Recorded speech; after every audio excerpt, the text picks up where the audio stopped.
Ya, selamat malam pemirsa, apa kabar Anda? Saya Dwi Anggia kembali hadir ke hadapan Anda di Dua Sisi malam hari ini. Pemirsa, tentunya Anda mengikuti dari hari ke hari, setiap minggunya ada saja informasi terbaru dan perkembangan dari kasus Vina dan juga Eki, dua remaja asal Cirebon yang meninggal di tahun 2016 lalu dengan dugaan pembunuhan.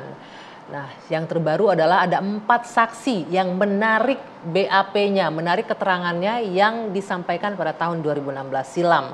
Informasinya mereka mengaku terpaksa membuat keterangan pada tahun 2016 tersebut karena ditekan oleh penyidik, oleh oknum aparat ketika itu. Benarkah demikian? Dan mengapa kemudian setelah 8 tahun keempat-empatnya baru sekarang menarik keterangannya, mencabut BAP-nya? Akhirnya pertanyaan pun muncul di publik, benarkah ada kemungkinan salah penanganan atau prosedur penegakan hukum yang tidak sesuai di awal kasus ini muncul? Ini yang coba kami gali di Dua Sisi malam hari ini dengan sejumlah narasumber yang sudah hadir bersama saya. Oke. Saya perkenalkan dari sebelah kanan saya terlebih dahulu, di ujung sana ada Bang Ruli Panggabean, pengacara dari saksi yang mencabut BAP-nya. Selamat malam. Bang Ruli. Ada Bang Jutek Bongso yang juga pengacara dari saksi. Selamat malam. Selamat malam, Bang. Ada Bapak Irjen Pol Purnawirawan Arianto Sutadi, penasihat ahli Kapolri. Selamat malam. Pak Ari. Bang Fredrik Yunadi, praktisi hukum. Selamat malam. Selamat malam, Bang Fredrik. Ya, dan juga bergabung bersama saya malam hari ini 2 di antara 4 orang yang mencabut keterangannya di BAP 2016 lalu. Ada Mas Pramudia Wibawa Jati. Selamat malam Mas Pram. Malam. Ya. Kemudian ada Mas Teguh. Selamat malam Mas Teguh. Malam. Ya. Sebelum ke bapak-bapak yang di sini, saya ingin ke Mas Teguh dan juga Mas Pram ya. Saya ke Mas Teguh terlebih dahulu. Mas Teguh, malam ini Anda hadir langsung dari Cirebon. Ya. Ya, bisa diceritakan nggak? Saya mau langsung saja ke malam kejadian 8 tahun lalu. Anda masih ingat kira-kira peristiwa 8 tahun lalu? Insya Allah. Kalau saya ditanya 8 tahun lalu, saya agak bingung juga, nggak ingat tuh ya. Tapi Anda masih ingat? Masih ingat ya? Masih. Di malam minggu peristiwa pembunuhan Vina dan Eki, Anda ada di mana, Mas Pram? Waktu itu Teguh ada di warung Bu Nining. Warung Bu Nining. Iya. Itu bersama Mas Pram juga? Iya. Iya, bersama Mas Pram juga? Di warung Bu Nining? Iya. Terus sama siapa lagi? Sama Eka, Eko, Hadi, Jaya, Supri, Teguh, Empam, Udin, Okta, Kapi. Di antara itu semua, teman Anda 5 di antara yang sudah dipenjara saat ini? Iya. Terpidana? Iya. Betul? Betul. Oke. Anda mengatakan 2016 Anda memberikan keterangan ya? Iya. Keterangan apa yang Anda sampaikan waktu itu? Teguh cerita sebenarnya waktu itu Teguh datang ke Bu Nining sekitar jam 8. Terus Teguh dari Bu Nining terus jemput si Empam jam 8 lebih 10 menit. Lalu ke Ibu Nining terus ketemu lagi sama golongan Eka, Eko, Hadi, Jaya, Supri. Itu yang 5 orang yang terpidana itu ya? Iya, sama Udin, Okta, Kapi. Oke. Terus Ketemu di rumah Bu Nining masih? Iya. Kemudian setelah dari rumah Bu Nining? Pindah ke rumah Hadi. Rumah Hadi? Iya. Hadi salah seorang terpidana yang juga di penjara sekarang. Iya. Ngapain ke rumah Hadi? Karena waktu itu disuruh pindah sama Ibu Nining karena berisik, gaduh soalnya pada gitaran gitu. Udah Gitaran? jam 9. Jam 9. Iya. Itu mabok juga katanya malam itu, minum minuman keras. Iya. Oke, akhirnya pindah ke rumah Hadi. Iya. Di rumah Hadi terus semuanya masih lengkap, berapa Iya, orang itu? masih lengkap. 9 orang masih? Iya. 10 orang? 10 orang masih lengkap? Ya saat 10 itu? sama Teguh. Terus ngapain di rumah Hadi? Lanjut minum terus Teguh jam 9-an lebih 5 menitan pergi sama Empam membeli nasi kuning. Empam ini Mas Pram ya? Iya, Oke, Mas Pram membeli nasi kuning kemana? Di Mejasem. Oke, jauh nggak dari lokasi itu? Enggak ada. Setelah itu Kembali lagi ke rumah Hadi. ke rumah Hadi? Iya, nyampe ke rumah Hadi jam 9 lebih 15. Anda masih ingat detailnya ya? Per jam, per menit itu benar? Sekitar itu. Sekitar itu, oke. Dari rumah Hadi kemudian? Lanjut makan nasi kuning berdua sama Empam. Terus yang lain lagi ngelanjutin minum. Setelah selesai makan, Teguh lanjut minum lagi. Setelah itu Setelah itu jam 10 pindah ke rumah Pak RT. pindah ke rumah Pak RT. Iya. Pak RT-nya ada di rumah ketika itu. Waktu itu nggak ada. Yang bersama Kavi anaknya itu. Iya, yang sama bilang. Kavi. Oke. Setelah itu Anda semua 10 orang bermalam di sana. Iya. Oke. Lalu apa yang membuat Anda menyampaikan BAP keterangan berbeda ketika tahun 2016 ditanya oleh penyidik?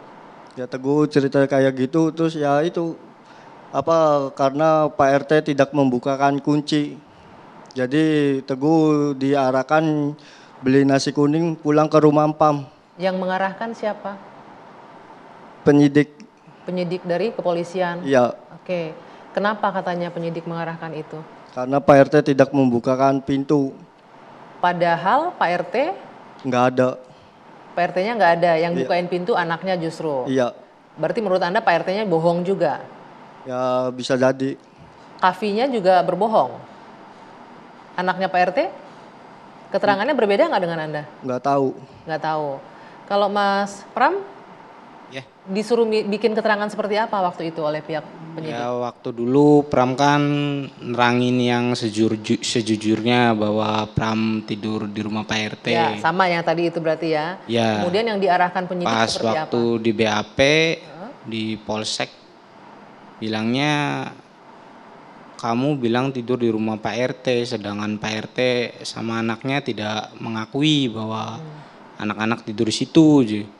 Udah gini aja, setelah kamu pergi beli nasi kuning, langsung pulang ke rumah kamu, biar enak, biar nggak ribet, bilangnya gitu. Biar nggak ribet katanya. Tapi teman-teman Anda yang lain yang 5 orang masuk tuh akhirnya, keterangannya beda dengan Anda. Iya. Oke, waktu itu penyidiknya ingat nggak dari mana, Mas Teguh? Katanya sih dari Polda Polda mana? Jabar. Polda Jabar. Iya. Oke, ini saya coba rangkai untuk penonton juga di rumah. Artinya ketika itu Anda berdua diminta untuk memberikan keterangan sesuai dengan keinginan penyidik, begitu ya? Oke, tapi kemudian 8 tahun berselang, sekarang Anda berdua mau mencabut BAP itu, benar? Bener. Alasannya kenapa, Mas? Kecewa udah ngasih BAP yang tidak benar. Kecewa? Iya. Kenapa baru sekarang Anda merasakan? Ya dulu juga kan niat ngebantu, cuman waktu itu Teguh BAP di Polsek Talun sendirian, jadi takut waktu itu juga Teguh masih sekolah SMK kelas 3, waktu PKL-an itu juga. Tidak didampingi kuasa hukum ketika itu? Enggak ada. Oke. Kalau Mas Pram, apa yang membuat Anda ingin merubah keterangan? Ya karena itu yang sebenarnya, Bu.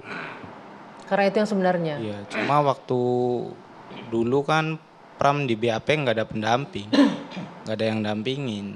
Nggak ada Jadi yang pas dampingin. diancam seperti itu, Pram ngerasa takut. Selama 8 tahun ini Anda ada ngerasa bersalah nggak gitu, sudah ngasih keterangan yang berbeda, Iya, dihantui rasa bersalah gitu. Bagaimana Anda dari tahun ke tahun tahu bahwa 5 teman Anda dihukum seumur hidup loh di penjara gara-gara keterangan palsunya waktu itu. Apa yang Anda rasakan sekarang?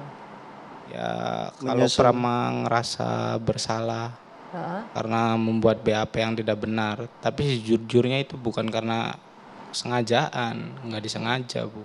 Tidak sengaja. Kalau Mas Teguh?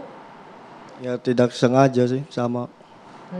Selama bagaimana Anda menjalani hidup nih dari hari ke hari, tahu bahwa teman-teman nongkrongnya sekarang di penjara untuk perbuatan yang tidak mereka lakukan. Ya kecewa Teguh. Kecewa. Ngasih BAP yang tidak benar. Padahal mah Teguh mau ingin BAP yang benar gitu. BAP yang benarnya apa sekarang yang Anda ingin sampaikan? Ya itu Teguh ke rumah Bu Nining terus terus jemput Empam balik lagi ke Ibu Nining terus pindah ke rumah Hadi sama-sama 10 orang itu terus jam 10-an tuh pindah ke rumah Pak RT tidur di situ Teguh tuh Sampai pagi. sampai pagi terus pulang jam 4. Bersama semua teman-teman yang sudah terpidana sekarang itu semua. Iya. Ya. Artinya nggak mungkin 5 orang itu terlibat pelaku pembunuhan. Ya, Iya, Anda bisa mempertanggungjawabkan itu, Mas Pram? bisa. bisa, Mas Teguh bisa? bisa. Berarti Anda ingin menyampaikan bahwa 5 orang yang dipidana sekarang, yang lagi di penjara nih sekarang menjalani hukuman, ada yang hukuman seumur hidup, 5-limanya itu tidak bersalah sebenarnya. Iya. Betul begitu? Betul. Oke. Baik, nanti saya akan coba ke Pak Ari dan juga Pak Fredrik bahwa kalau memang benar pernyataan seperti ini adanya, apa kemungkinan yang terjadi ketika penanganan kasus ini di awal, Pak? Apakah mungkin ada hal yang tidak sesuai prosedur ketika penyidikan di awal? Nanti kita bahas ya, Pak ya. Kita jeda dulu, dua sisi akan kembali sesaat lagi.